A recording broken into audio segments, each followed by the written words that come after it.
¿Ya? Sí, 306. Buenas noches con todos. Un feliz viernes, un feliz sábado para nuestros hermanos adventistas. Dios los bendiga. Estamos una vez más para el estudio esta noche, el conflicto de los siglos, el capítulo 9, de otro reformador de la Edad Media.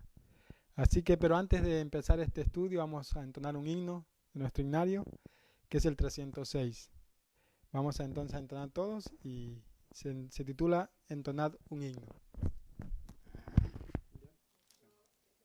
Entonad un himno que alegre el corazón, vamos pronto a nuestro eterno hogar, porque pasará esta noche de aflicción, vamos pronto a nuestro eterno hogar.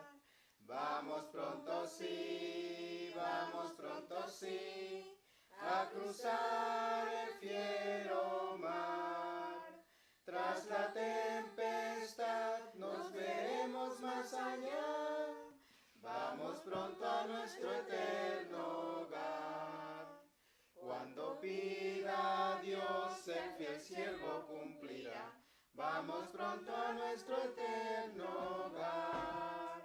Y su espíritu nuevas fuerzas nos dará. Vamos pronto a nuestro eterno hogar. Vamos pronto sí, a cruzar el fiero mar. Tras la tempestad nos veremos más allá. Vamos pronto a nuestro eterno hogar. Y de encaminar a los extraviados pies. Vamos pronto a nuestro eterno hogar. El amor de Cristo enseñar con sencillez. Vamos pronto a nuestro eterno hogar. Vamos pronto sí, a cruzar el fiero mar. Tras la tempestad nos veremos más allá. Vamos pronto a nuestro eterno hogar. Hay perfecta paz y reposo más allá. Vamos pronto a nuestro eterno hogar. En la tierra nueva ya lágrimas no habrá. Vamos pronto a nuestro eterno hogar. Vamos pronto sí, a cruzar el fiero mar. Tras la tempestad nos veremos más allá.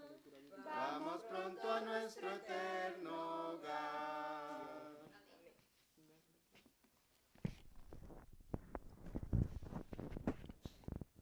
Feliz sábado, hermanos. Nuestra lectura bíblica la encontramos en Mateo, capítulo 4, versículo 19.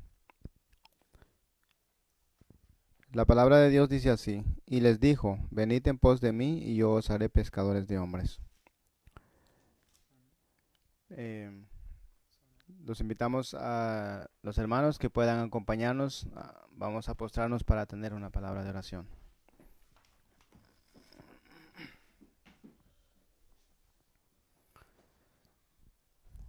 Amante y eterno Padre, que habitas en las alturas de los cielos, santo, alabado y glorificado sea tu santo nombre, Señor.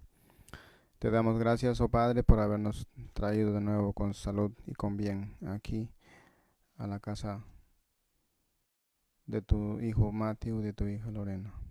Gracias, Señor, porque nos trajiste con bien. Ahora, Padre mío, pedimos la dirección de tu Santo Espíritu. Padre Santo, pedimos que todo lo que se lleve a cabo en este momento y en este estudio, seas tú, Señor, quien nos dirija. Todo lo que se llegue a hablar, seas tú, Señor, quien nos hable. Seas tú, Padre Santo, quien ponga un carbón encendido en cada labio, para que todo lo que digamos sea del agrado tuyo y que sea tu santa palabra que esté siempre en nuestra boca. Señor mío, perdona nuestros pecados, porque pecadores somos.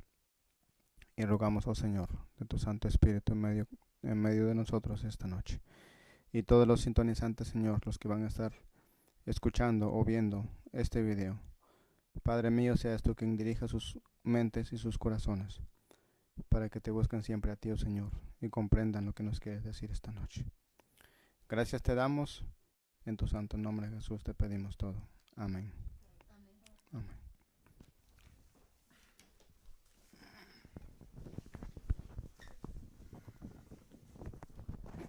Bueno, hoy día vamos a tener el estudio del capítulo 9, el conflicto de los siglos. También pedimos disculpas por la otra semana que no pudimos salir al aire por problemas técnicos, así que pedimos disculpas, pero estamos aquí nuevamente para poder estudiar este capítulo muy interesante de otro reformador. Así que vamos a entrar en el estudio de esta noche, y la primera pregunta que nos hace aquí: ¿cuál es el plan de Dios con respecto a la realización de grandes fines? Dice aquí en el conflicto de los siglos, la página 182. En la elección de los instrumentos que sirvieron para reformar la iglesia, se nota el mismo plan divino que en la de quienes la establecieron.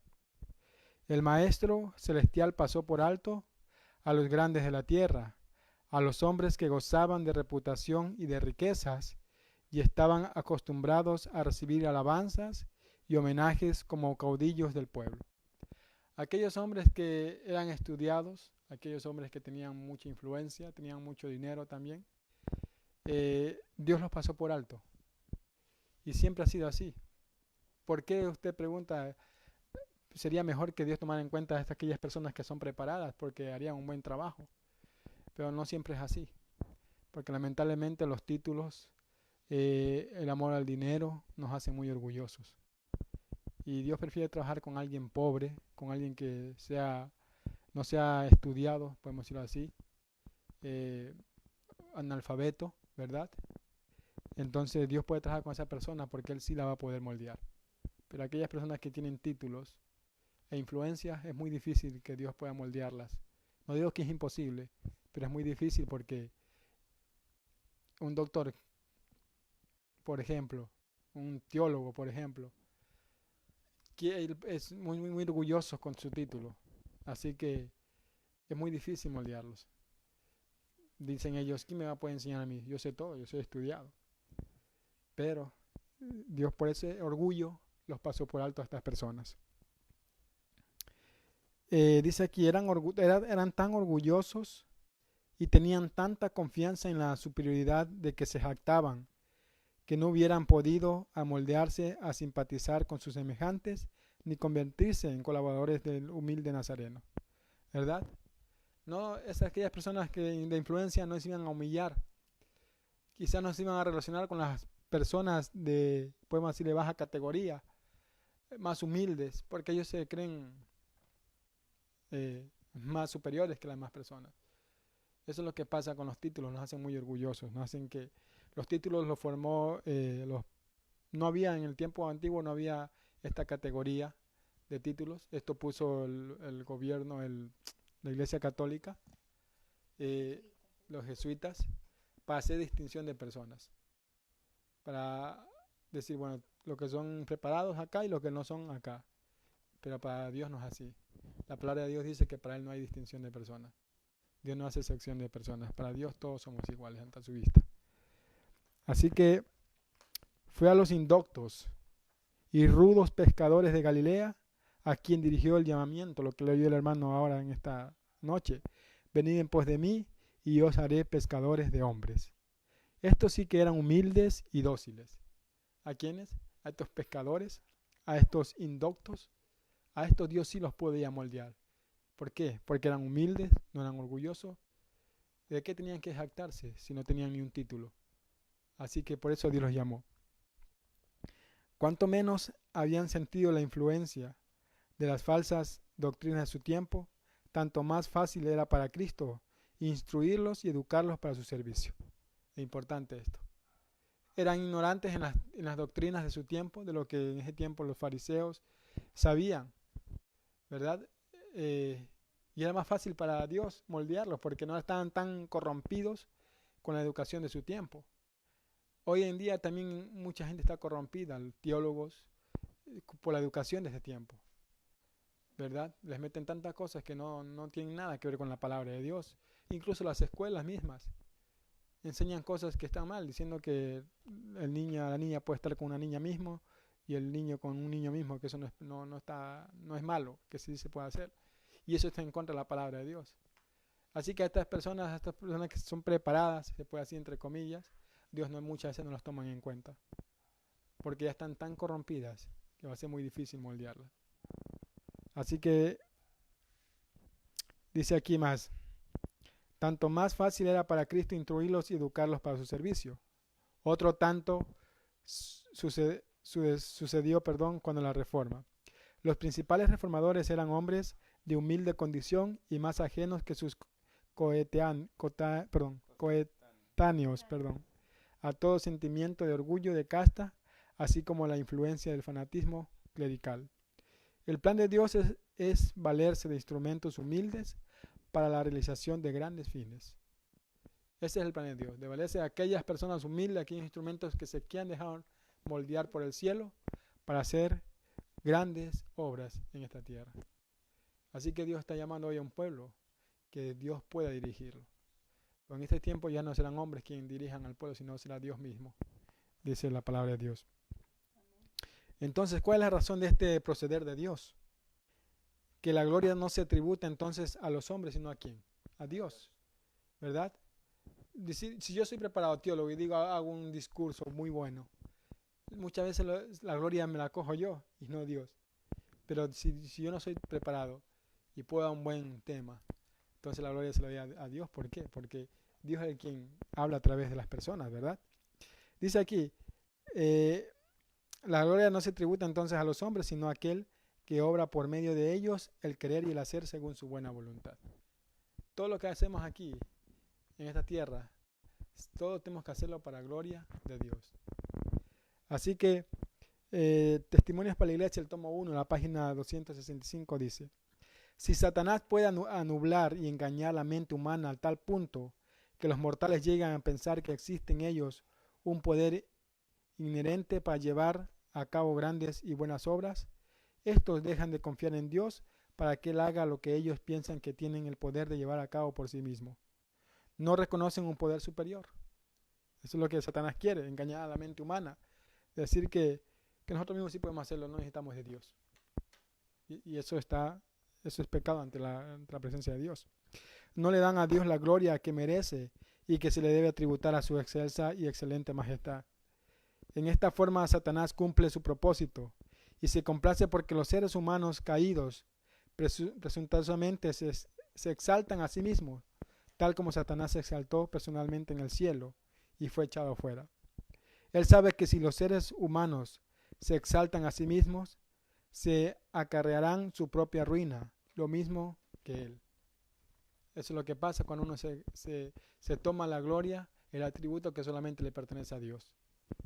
Nos lleva solamente a la ruina, así como Satanás le va a pasar al final del tiempo. Perdidos igual que Satanás. ¿Por qué? Porque quisimos que la gloria se nos dé a nosotros y no a Dios.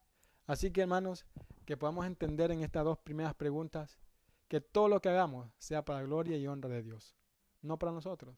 Nosotros solamente somos instrumentos en sus manos y nada más. Porque todo lo que hacemos es porque Dios lo produce. Porque Dios produce en nosotros el querer como el hacer por su buena voluntad, dice Santiago. Así que, hermanos, les invito a que no busquen la gloria de este mundo, sino la gloria de Cristo Jesús. Así que vamos a darle la parte número 2, 3. Hola, hermanos. Estoy en la pregunta número 3. ¿Quién enciende la luz de la Reforma en Suiza? Pocas semanas después que naciera Lutero, en la cabaña de un minero de Sajonia nació Ulrico Zwinglio, en la choza de un pastor de los Alpes. Las circunstancias de que Zwinglio se vio rodeado de su niñez y su primera educación contribuyeron a prepararlo para su futura misión. Criado entre bellezas naturales imponentes, quedó desde temprano impresionado por el sentimiento de la inmensidad, el poder y la majestad de Dios. La historia de las hazañas que tuvieron por teatro sus montes natales inflamó las inspiraciones de su juventud. Junto a su piadosa abuela, oyó los pocos relatos bíblicos que ella inspiraba entre las leyendas y tradiciones de la iglesia. Con verdadero interés oía él hablar de los grandes hechos de los patriarcas y de los profetas, de los pastores que velaban sobre sus ganados en los cerros de Palestina, donde los ángeles les hablaron del niño de Belén y del hombre del Calvario. Entonces aquí vemos, hermanos, que hablamos de otro reformador hoy día. Su nombre era Ulrico Zwinglio, perdón. Este es el que encendió la luz en Suiza, la reforma, ¿verdad? Nació en una choza de pastores de los Alpes, algo muy humilde y muy bonito en el campo, ¿verdad? Donde Dios pudo enseñarle a él, a través de las obras que él había creado, que había un Dios que existía y que lo regía todo. Así que vamos a seguir a la pregunta número 4. Sí, hermanos, bendiciones y feliz sábado. Yo quería destacar, hermanos, de esa lectura, cuán importante es el que las abuelitas de cada familia, lo poco que conocen de la palabra de Dios, lo que les contaron, ella sembró en su nieto Zwinglio con las historias de cómo a ella le contaron, aunque quizá no como está en la Biblia, pero eso impactó en la mente de Zwinglio cuando era niño, adolescente, y ahí se fue ya cultivando el amor hacia el servicio a Dios.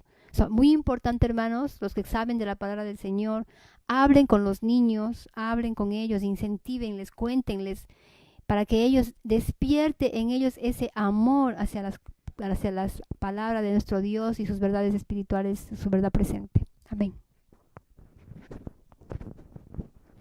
Ahora vamos para la pregunta número 4. ¿Qué cualidades de carácter poseía Ulrico Zwinglio? Los dominicanos de Berna vieron que si les fuera posible ganar a un joven de tanto talento, obtendrían ganancias y honra. Su tierna juventud, sus dotes de orador y escritor y su genio musical y poético serían de más efecto que la pompa y el Fausto desplegados en los servicios, para entrar al pueblo y aumentar las rentas de su orden. Valiéndose de engaños y lisonjas, intentaron inducir a Zwinglio a que entrara en su convento. Cuando Lutero era estudiante, se encerró voluntariamente en una celda y se habría perdido para el mundo si la providencia de Dios no lo hubiera libertado. No se le dejó a Zwinglio correr el mismo riesgo. Supo providencialmente su padre cuáles eran los designios de los frailes y cómo no tenía intención de que su hijo siguiera la vida indigna y holgazana de los monjes. Vio que su utilidad para el porvenir estaba en inminente peligro y le ordenó que regresara a su casa sin demora. Entonces, hermanos, aquí vemos claramente cuál era el carácter de este joven reformador.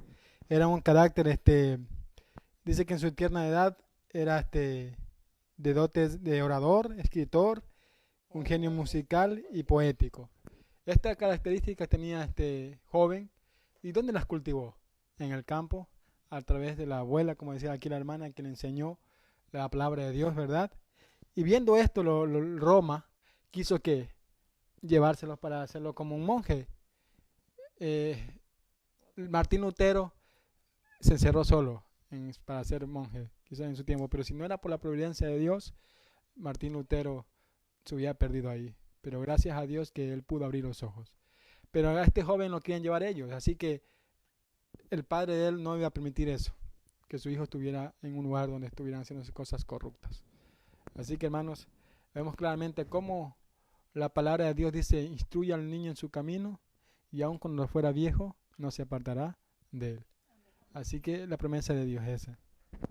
También nosotros como padres tenemos el deber de proteger a nuestros hijos y ver que cuando ya están entrando en algún error, sacarlos de ese error inmediatamente para que no se vayan a perder.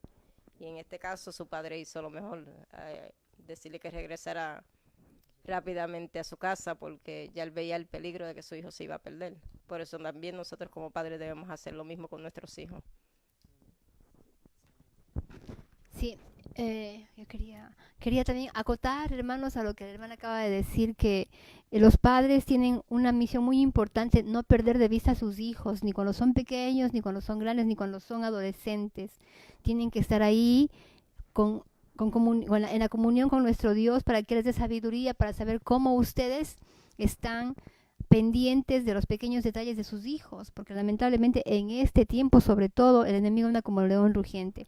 Y algo importante, hermanos, que miren que esto desde hace muchos años atrás, desde la época de Lutero, ya esta institución católica, los frailes, andaban mirando a los niños inteligentes para agarrarlos y que sean parte de su orden.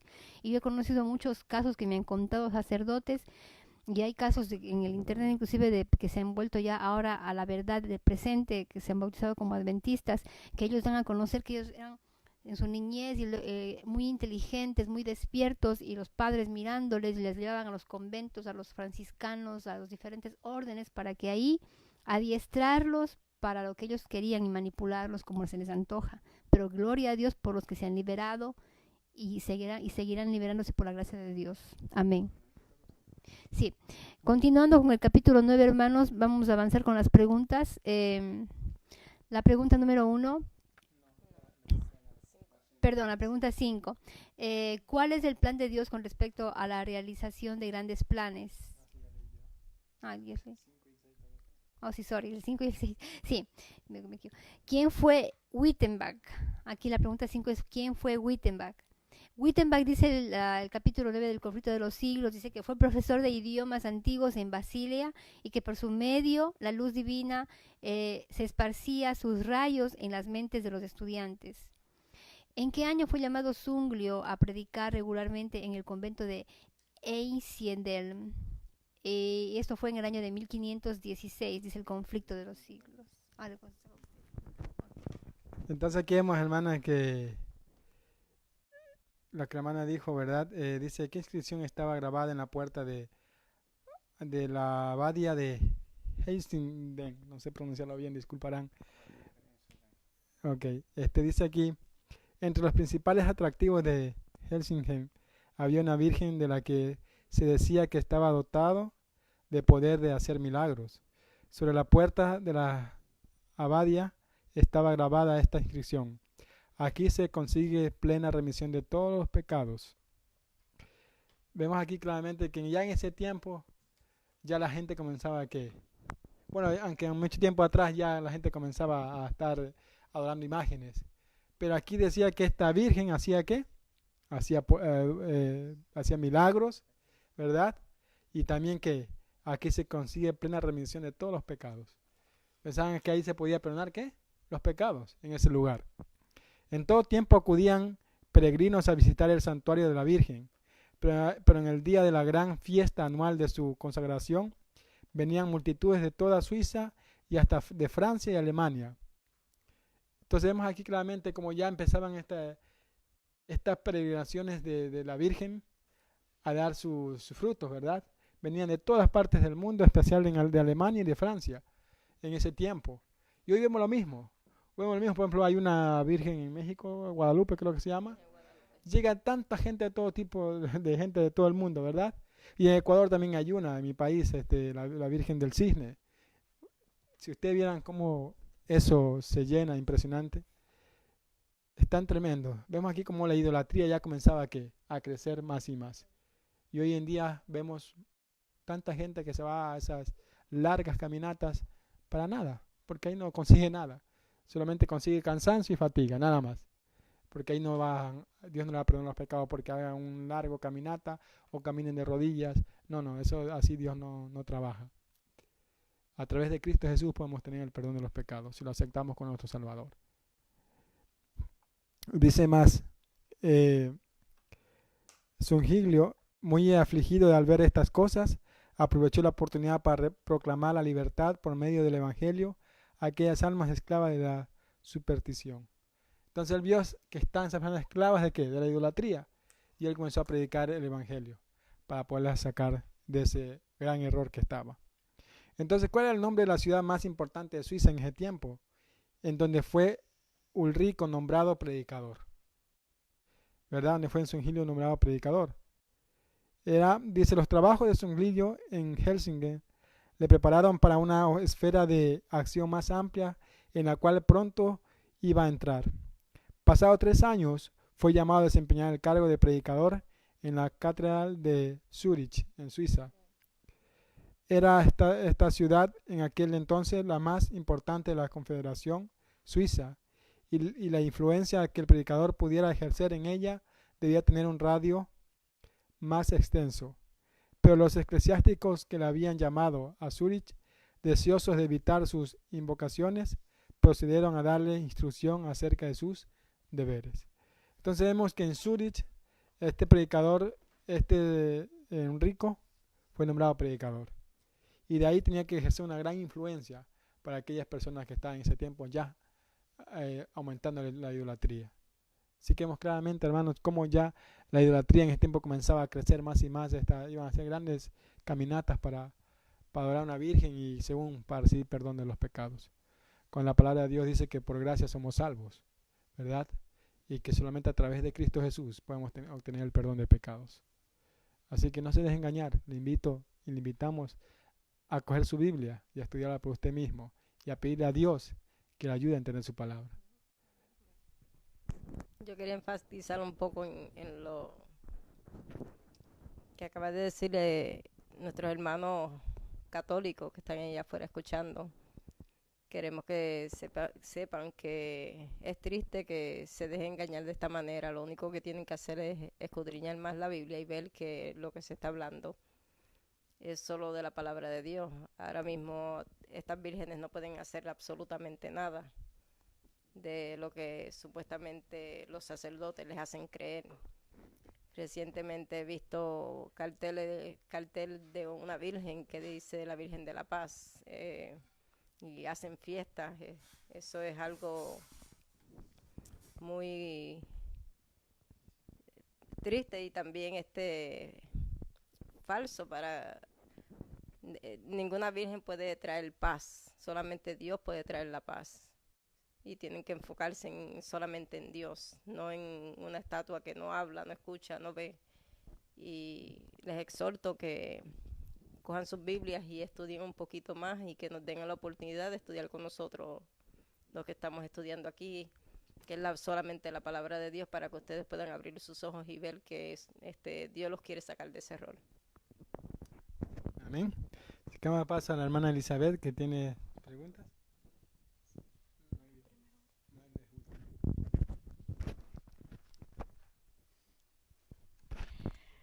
Pues siguiendo con el mismo capítulo 9, vamos a la pregunta 9, que dice así: ¿cuál era la labor que desempeñaba para la iglesia Textel y Samson en Alemania y Suiza respectivamente? La respuesta dice: en Alemania la venta de indulgencias había sido encomendada a los dominicos y era dirigida por el infame Textel. En Suiza el tráfico fue puesto en manos de los franciscanos, bajo la dirección de un fraile italiano llamado Samson.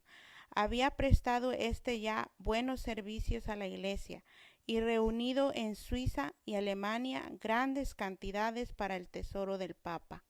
Cruzadas entonces a Suiza, atrayendo a grandes multitudes, despojando a los pobres campesinos de sus escasas ganancias y obteniendo ricas ofrendas entre los ricos. Pero la influencia de la reforma hacía disminuir el tráfico de las indulgencias, aunque sin retenerlo del todo. Todavía estaba Zwinglio en Einsiedeln cuando Samson se presentó con su mercadería en una población vecina. Enterándose de su misión, el reformador trató inmediatamente de oponérsele. No se encontraron frente a frente, pero fue tan completo el éxito de Zwinglio al exponer las pretensiones del fraile que éste se vio obligado a dejar aquel lugar y tomar otro rumbo. Este mismo está en la página 190. Bueno, aquí nos dice que lo que hacían estos dos personajes, Textel y Samson, que dice que se dedicaban, especialmente Samson, que era un frailer, se dedicaba a la venta de ¿qué? De indulgencias, ¿verdad? Dice que él andaba y viajaba por muchos lugares del país. Dice que él vendiendo las indulgencias, dice que vendiendo esas indulgencias, dice que le quitaba el poco dinero que tenían los pobres. Dice que les quitaba lo poco que tenían, haciéndoles creer que con esas indulgencias tenían remisión de pecados. Y a los ricos también les sacaba de lo que tenían también, dice. Y todo era para quién. Todo ese dinero dice que era para la tesorería de quién, del Papa, dice. Entonces dice que con todas esas indulgencias, dice que el Papa se iba haciendo cada vez más rico. ¿Y qué estamos mirando ahora en nuestros tiempos con esta iglesia, con Roma? Las iglesias de Roma no son iglesias pobres, no son iglesias humildes como cualquier otra de un cristiano que podemos ver aquí en Nueva York. Las iglesias que tiene Roma, que tiene el Papa, si ustedes ven, no sé si han visto en YouTube con fotografías, están que repletas de oro, están talladas en oro. ¿De dónde creen que ustedes sacaron todo eso? ¿De dónde creen ustedes que Roma tiene todo ese dinero?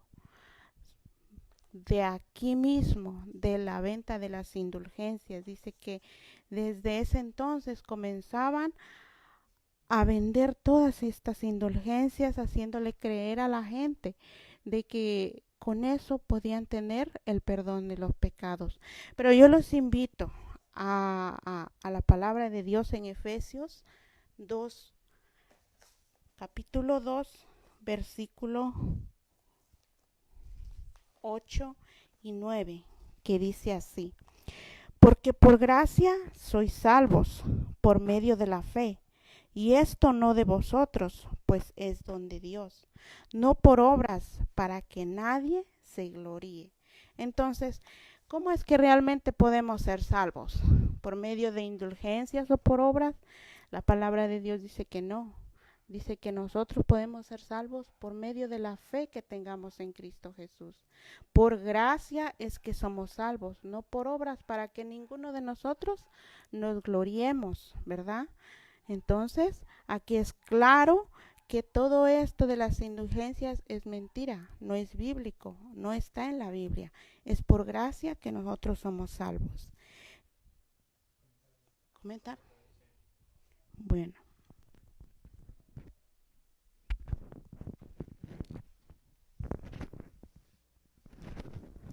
Yo quería enfatizar sobre lo que había dicho la hermana. Estas iglesias, quería decir que estas iglesias, las católicas, se han hecho a través de los años de mucho dinero, lo mismo que en el tiempo de antes, sigue pasando ahora.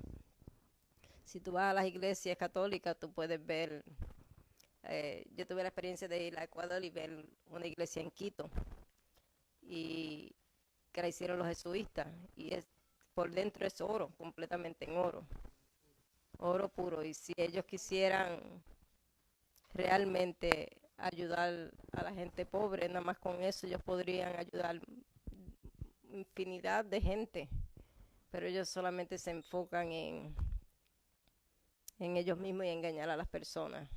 Y también sé de una iglesia que iban a cerrar, supuestamente porque ellos no tenían dinero, católica, una iglesia católica en Manhattan, y es engañando al pueblo de Dios. Lo que hacen es buscando dinero cuando ellos tienen dinero de más, como para no solo arreglar una iglesia, también ayudar a las personas. Y tienen que ver esos detalles. Hay mucha información ahí afuera, tenemos la Biblia, tenemos lo escrito, el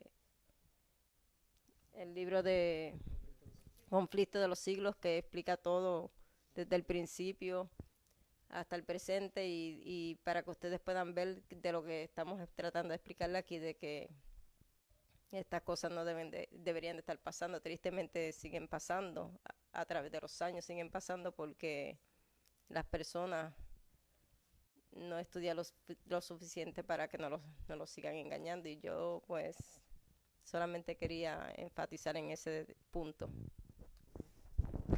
Amén. Un poquito más también sobre la venta de indulgencias que la hermana acaba de leer también. Hemos visto que todas estas cosas solamente son para hacer mercadería o dinero a través de las cosas del Señor. También vemos que de la Virgen mucha gente puede decir, no, es que la Virgen María fue la Madre de Jesús, etcétera. Pero la palabra de Dios es clara, dice que todas aquellas personas están durmiendo hasta cuando Cristo venga. Nadie está en el cielo, excepto algunas personas que fueron santas, que Dios sí se las llevó, que la palabra de Dios mismo lo dice. Por eso quiero un texto muy clave aquí que dice en 1 Timoteo 2, capítulo 5, dice, porque hay un solo Dios y un solo mediador. No hay dos, no hay tres. No hay tres mediadores, solamente hay un solo mediador entre Dios y los hombres. ¿Quién es? La palabra de Dios dice Jesucristo, hombre. Así que la Virgen María no intercede ni por usted ni por nadie. Solamente hay un solo mediador en el cielo que es Cristo Jesús, porque Él solamente murió por nosotros. No la Virgen no murió por nosotros, solamente Cristo murió por nosotros. Así que la palabra de Dios puede abrir los ojos, pero depende de usted si usted la quiere estudiar y pedir a Dios que lo dirija.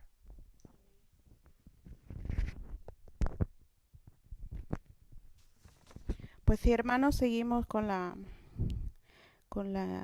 el estudio. Y sí, estamos mirando de cómo Roma y sus dirigentes se han enriquecido con todo lo que han hecho con la venta de indulgencias. Y ustedes mismos, otro punto más que quiero decirles, ustedes mismos se dan cuenta. Cuando Jesús estuvo en esta tierra y entró en la ciudad de Jerusalén, ¿en qué entró él? Él no entró con tantos, ¿cómo dice? Guardaespaldas. No entró con un carro blindado. Él entró en un sencillo y humilde burrito. Humildemente él entró, él no traía ningún guardaespaldas que lo cuidara, que lo protegiera. ¿Por qué? Porque él era humilde, él no tenía nada de qué temer. En cambio nosotros vemos ahora la diferencia con el Papa, ¿verdad? Hemos visto todos estos últimos años la diferencia tan grande con el Papa cada vez que visita algún país. ¿Cómo viene? ¿Cómo entra? Con un automóvil blindado, con muchas guardaespaldas. ¿Por qué? Porque usted puede ver ahí el poder y el dinero que le ha hecho, que se ha hecho de ese hombre. Todo Roma, ¿con qué? Con la venta de las indulgencias y con tanto engaño que ha inducido a la gente. Y pues nosotros vemos aquí la diferencia, ¿verdad? Está en nosotros verlo simplemente y también escudriñar las escrituras. Y vamos a seguir con en la próxima pregunta que dice, ¿qué enfatizan estas palabras? Donde se cree en Dios, allí está Dios. Y donde está Dios, existe un celo que induce a obrar bien. Dice aquí, Zwinglio había alcanzado ya un conocimiento más claro de las verdades de y experimentaba mejor en sí mismo su poder regenerador. La caída del hombre y el plan de redención eran los temas en los cuales se espaciaba. En Adán, decía él, todos somos muertos, hundidos en corrupción y en condenación. Pero Jesucristo nos ha dado una redención que no tiene fin. Su muerte aplaca continuamente la justicia divina en favor de todos aquellos que se acogen a aquel sacrificio con fe firme e inconmovible. Y explicaba que el hombre no podía disfrutar de la gracia de Cristo si seguía en el pecado. Donde se cree en Dios, allí está Dios. Y donde está Dios, existe un celo que induce a obrar bien. ¿Qué quiere decir aquí, hermanos? Que no solamente basta con decir yo creo en Dios, porque creo que aquí la mayoría del mundo, de la gente que está en este mundo, puede decir eso fácilmente, yo creo en Dios. Pero aquí se enfatiza claramente que creer en Dios no es solamente decirlo, sino creer en Dios es hacer lo que Dios nos pide, obedecer, tener fe en Él. Porque aquí nos dice, si nosotros tenemos a Dios, ¿qué dice? Allí estará Dios con nosotros y tendremos todo. Pero creer en Él no es solamente decirlo, sino creer en Él es hacer su voluntad y tener fe en Él. Porque como estamos hablando en todo este capítulo, no somos salvos por obras, sino por gracia. Pero tenemos que tener fe en Él y creer y obedecer en Dios. Cuando nosotros tenemos a Dios en nuestro corazón, nosotros no necesitamos hacer obras. ¿Por qué? Porque Dios nos salva por gracia. Y bueno, pues vamos a seguir con las siguientes preguntas y le damos paso a nuestro hermano.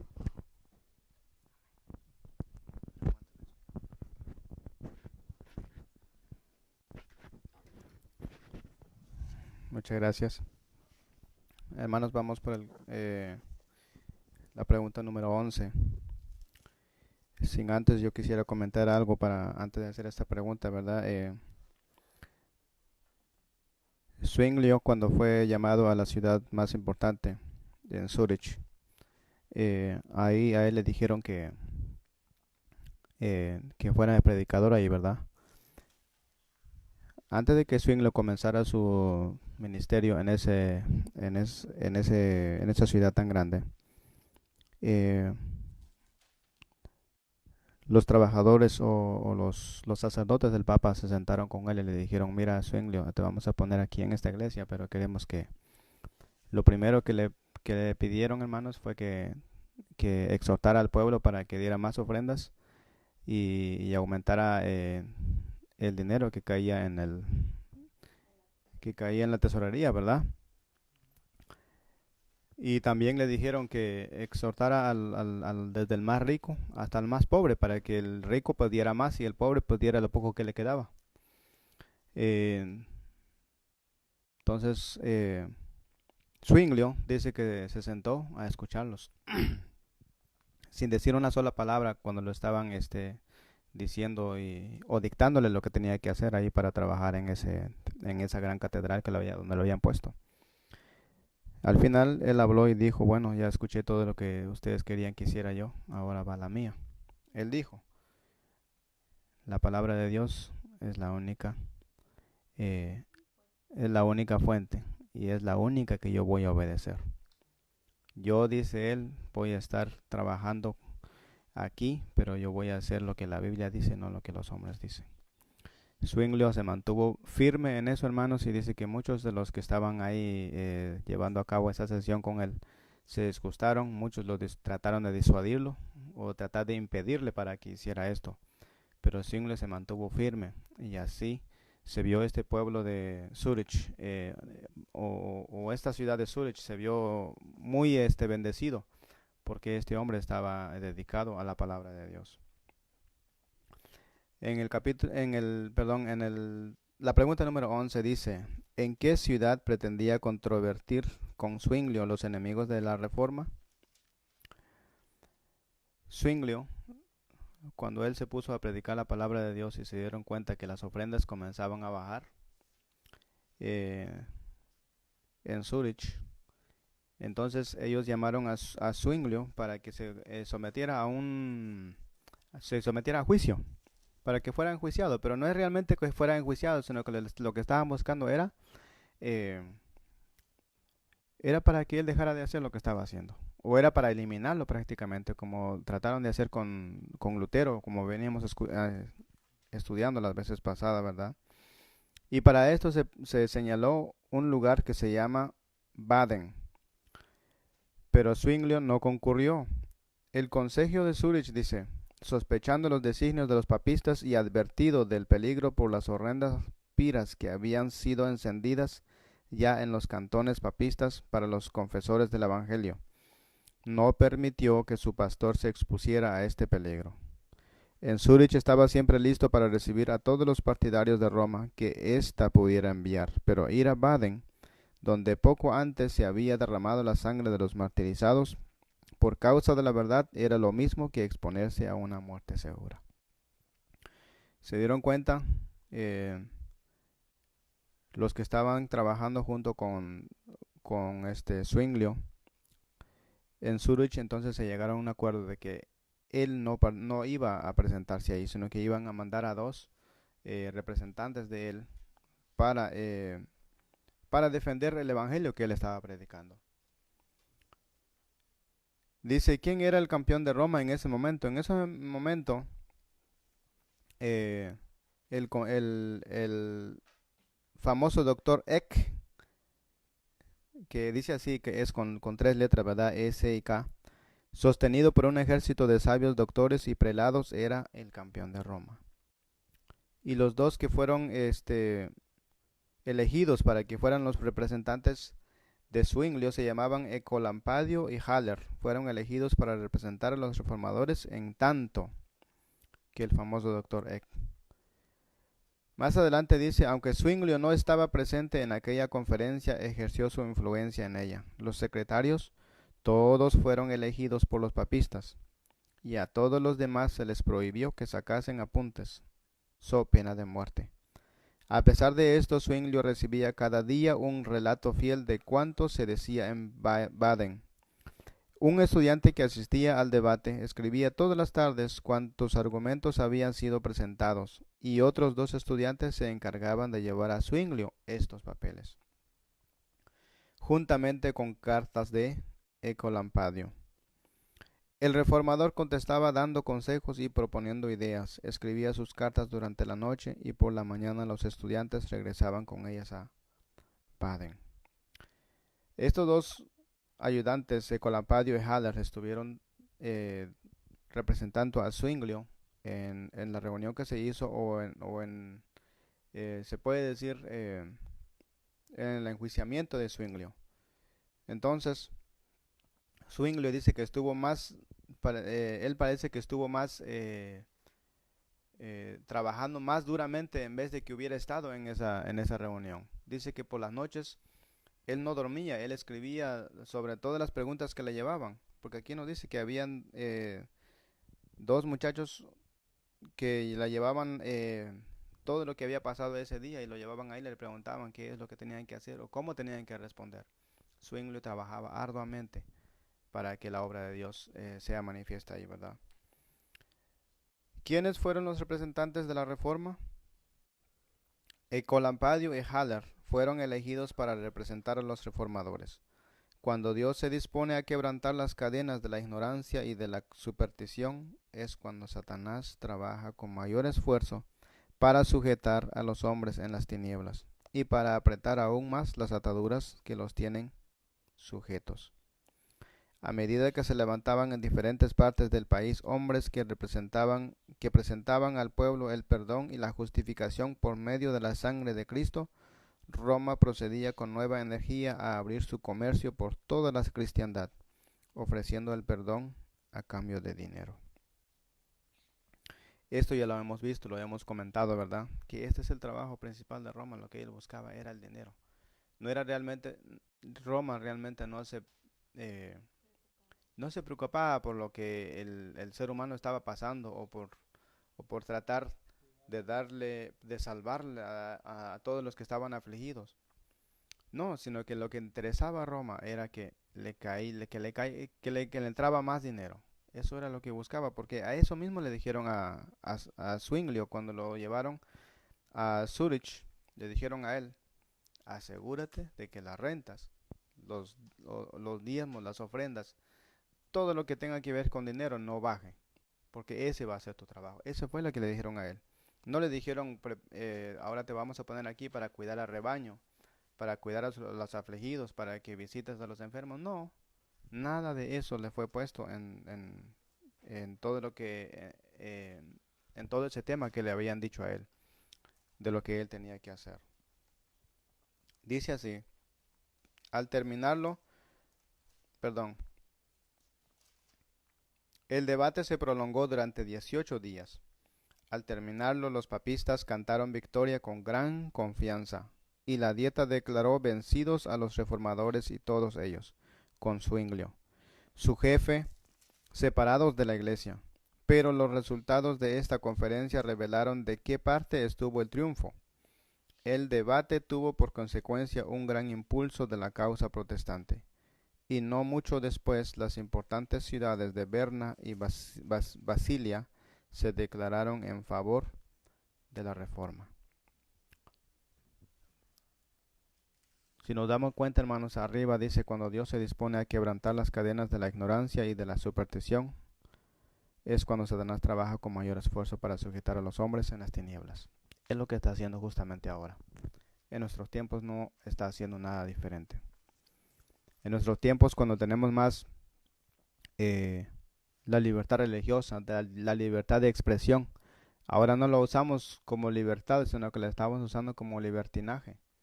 Tenemos libertad, pues yo hago con mi cuerpo lo que yo quiera, lo que a mí mejor me parece, nadie me puede decir nada, y menos la Biblia. Así lo están haciendo, la Biblia la están haciendo a un lado. Así ha trabajado el enemigo en todas las reformas que se han estado haciendo durante estos años, tanto con Lutero, tanto con el que estuvo antes de Lutero, Juan Hus, y en el tiempo de Zwinglio también hizo lo mismo. Y ahora, hermanos, que se han levantado hombres para predicar la palabra de Dios, para exhortar al pueblo en la oscuridad que está, el enemigo está trabajando más arduamente para arrebatar las almas hacia él, porque las almas, Cristo dice que todo que procedamos ¿qué? Al arrepentimiento y seamos salvos. Y Satanás dice: no, yo quiero que todos se pierdan, porque él odia al hombre, porque el hombre ha sido hecho o ha sido criado a la imagen de Dios. Así es que, hermanos, yo les insto esta noche que si usted tiene una Biblia en su casa, o si de pronto usted quiere alguna copia de estos libros y conflicto de los siglos, nosotros se lo hacemos llegar. Al final de esta lección vamos a poner los números ahí otra vez en el YouTube para los que lo vayan a ver, y estudiemos la palabra juntos, ¿verdad?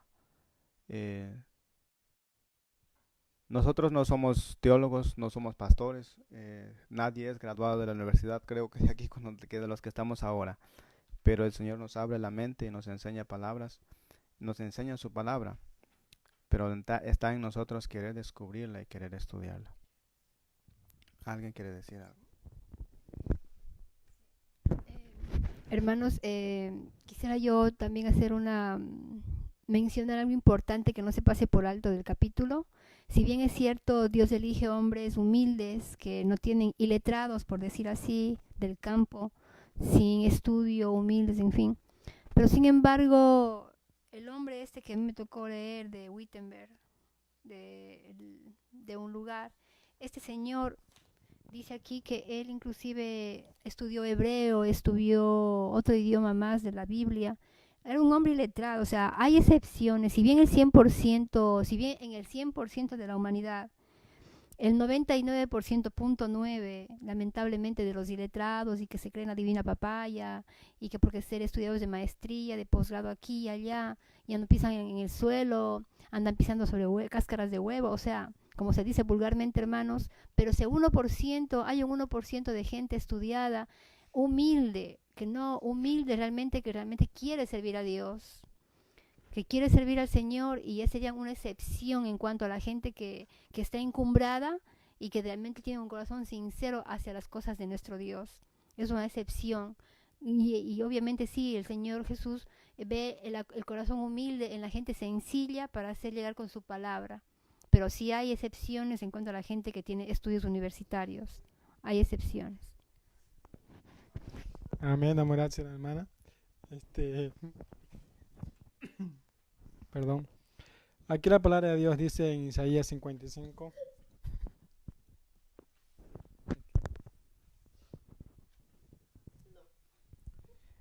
Isaías 55, Sí, 6. 6, 7 y 8.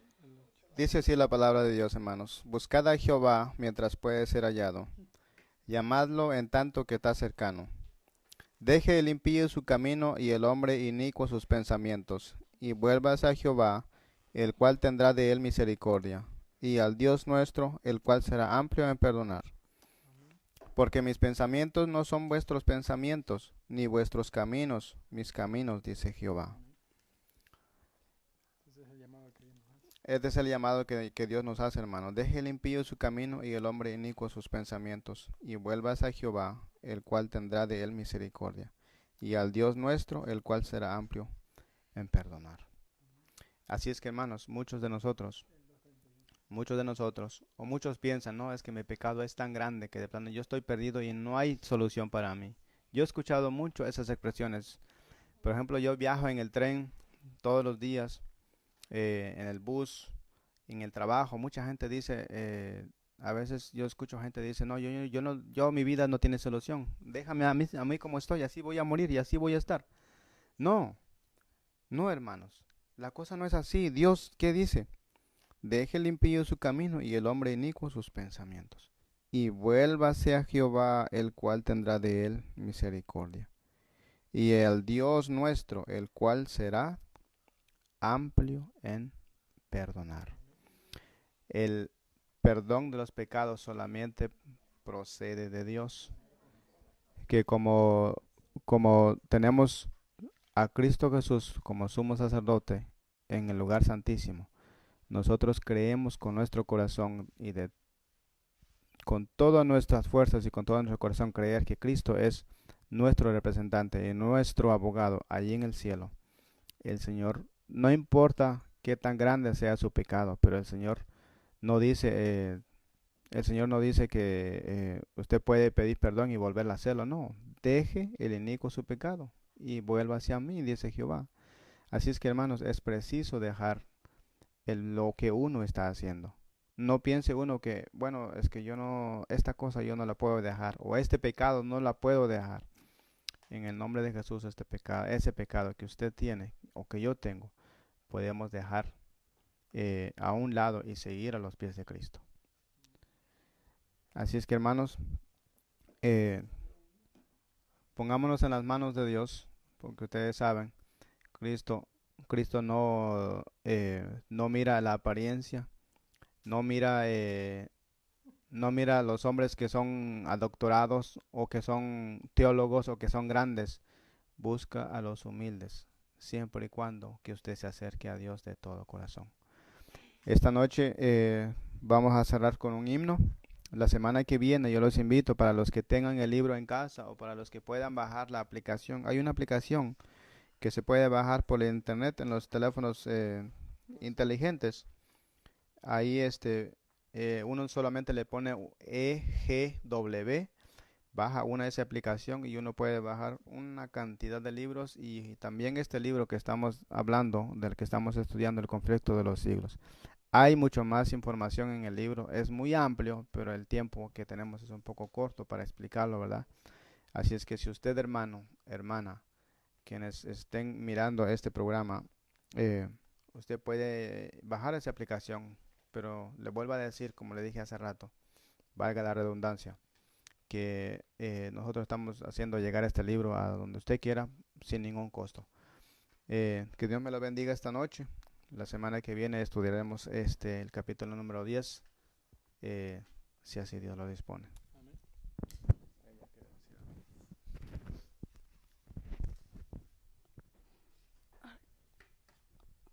Sí, hermanos, una última cosa que yo quería hacerles la invitación a todos los que nos están mirando, a todos los que nos van a ver por YouTube, por Facebook, hacerles una invitación de que escudriñemos las escrituras, porque como dice la palabra de Dios, en este mismo instante no tengo la cita, pero dice, escudriñad las escrituras porque en ellas os parece que tenéis la vida eterna. Entonces, de la única manera como es que nosotros vamos a obtener el perdón de pecados y la vida eterna es escudriñando las escrituras y arrepintiéndonos de nuestros pecados. dejando todo lo malo que tenemos en nuestra vida, dejándolo atrás, poniendo todo nuestro ser en las manos de Dios, no por obras, como dice la palabra de Dios, no por obras para que nadie se gloríe, sino por la gracia de Dios es que nosotros podemos ser salvos. Confiemos, hermanos, en el Señor. Dejemos y tratemos personalmente de buscar a Dios en las Escrituras para ya no seguir engañados por medio de este sistema que sabemos que está trabajando duro, porque es el enemigo de las almas, el que trabaja por medio de él, tratando de engañar a la gente. Pero nosotros, hermanos, está en nosotros querer buscar a Dios y descubrir la verdad. Así que los invito, hermanos, a que busquemos a Dios por medio de su palabra, y ahí nos daremos cuenta de todo lo que Dios pide de nosotros, y de que no necesitamos hacer ninguna obra, ningún sacrificio para poder ser salvos, porque ya el sacrificio está hecho.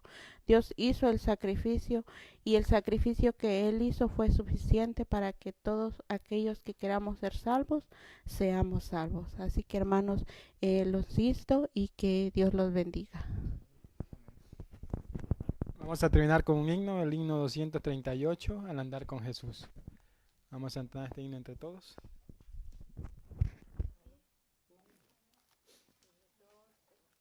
Al andar con Jesús, en su fulgida luz, en mi senda su gloria veré, y su voz he de oír, pues promete vivir con aquel que obedece por fe su santa ley. Obedezco por fe, y feliz para siempre con Jesús estaré.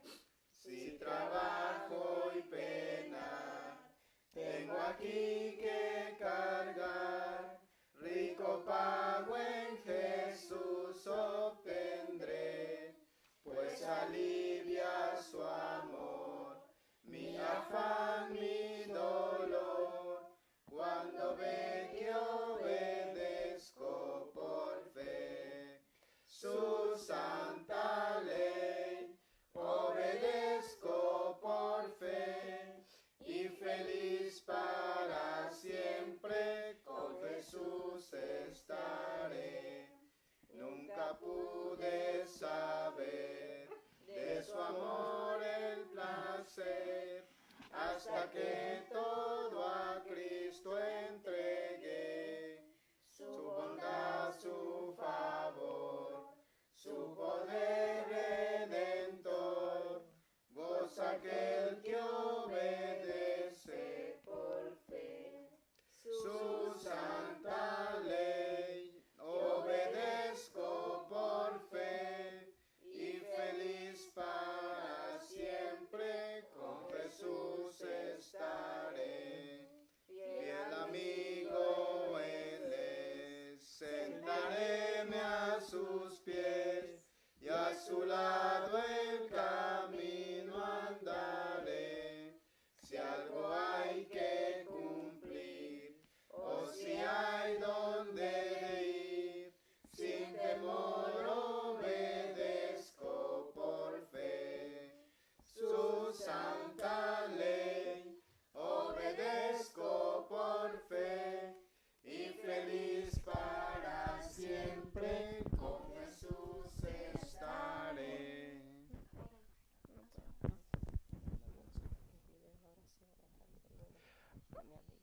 Vamos a entonces a orar para terminar este estudio. Así que vamos a pedir a la hermana Sandra que nos dirija en oración. Sí, vamos a postrarnos de rodillas, hermanos, los que puedan también en internet, los que nos acompañan en las redes, si pueden, póstrense, hermanos, que estamos ante la presencia de nuestro Dios, un día santo, Y démosle gracias al Señor que aún hay libertad religiosa y aún todavía podemos sacar esto al aire por el control que existe. Vamos a orar.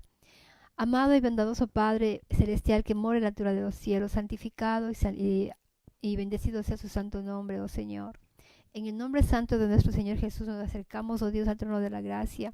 Humildemente, Señor, usted conoce cada uno de nuestros corazones, nuestras fallas, oh Padre. Perdone los pecados que hemos cometido, Señor. Ayúdenos, Padre, a que en este día y cada día que nos presta de vida podamos vivir para la gloria de su nombre, Señor. Que podamos hacer no nuestros negocios, sino los suyos, oh Dios. Gracias le damos, Padre bueno, por darnos todo lo que nos ha dado en esta semana, el pan de cada día, Señor, la protección en estos tiempos de dificultad y tiempos del fin, Señor, donde vemos tantas acechanzas del enemigo. Sin embargo, su mano protectora está protegiéndonos y guardándonos del mal. Gracias por ello, Señor. Gracias también porque podemos hacer esta reunión y estar aquí congregados en su nombre, oh Dios, donde se cumple su promesa de donde estén 2 o 3 reunidos en su nombre, su presencia está aquí, oh Dios, a través de su Espíritu Santo. Gracias por acompañarnos, Señor, ahora que vamos a terminar también, y que en este santo día podamos seguir, Señor, deleitándonos en su inmenso amor, en su palabra santa y en sus bendiciones, Señor, que nos ha dado en esta semana. Gracias por todo ello, oh Padre. No merecemos nada, sino solamente nos acercamos al trono de la gracia para pedir estos favores y para agradecer en el nombre santo del Señor Jesús. Amén. Querido Señor, también quisiera, antes de levantarnos de aquí, orar por las personas que han sufrido muchos daños, Señor, tanto de su pueblo como fuera de ella. En especial, Señor, por la hermana Natalia y las otras personas que se me fue el nombre, oh Padre. Usted conoce cómo se encuentran. Le damos gracias por reprender al enemigo, Señor, y porque usted les ha guardado de cosas peores que podía haberlas pasado. Gracias porque usted está al cuidado de cada una de ellas, porque cada uno, Señor, aquí en este mundo nos movemos físicamente, aparentemente solos, pero sabemos que muchos ángeles van en derredor nuestro. Y le agradecemos por reprender a su enemigo, Señor, porque sabemos que él anda como león rugiente, Señor, y quiere destruir a los que estamos predicando su verdad presente. Gracias por la mejoría de la hermana, Señor, porque no fue algo de lamentar. Usted la tiene con vida y usted la protege, Señor. Gracias por su bendición sobre ella y sobre también a otras hermanas, por quienes también oramos su intervención y agradecemos su protección. En el nombre santo del Señor Jesús. Amén.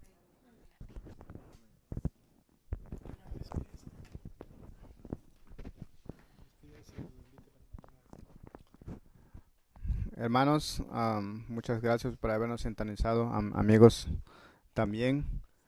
El día de mañana les extendimos otra vez la invitación para que los que quieran visitarnos en nuestra iglesia, que está ubicada en la 6810 y la 31 Avenida en Woodside. Y las actividades comienzan a las 9:45 en adelante. Y así es que, hermanos, si gustan, están cordialmente invitados, y también los invitamos para que nos visiten en nuestro canal que de YouTube, que es el Evangelio, Iglesia Adventista del Séptimo Día, el Evangelio Eterno, Nueva York. Pueden entrar pueden entrar a este canal para cualquier cosa, ¿verdad? Y si alguno tiene alguna petición en especial, hermanos, sírvase en conectarse con nosotros. Al final, como les dije, vamos a poner los números de teléfonos para que puedan comunicarse libremente y sin ninguna, ¿cómo se dice? Perdón. Sin ningún compromiso, ¿verdad? Si usted pide oración por su familia, por personal o alguien que esté enfermo, estamos aquí para orar por usted. El Señor me lo bendiga y que tengan un feliz sábado.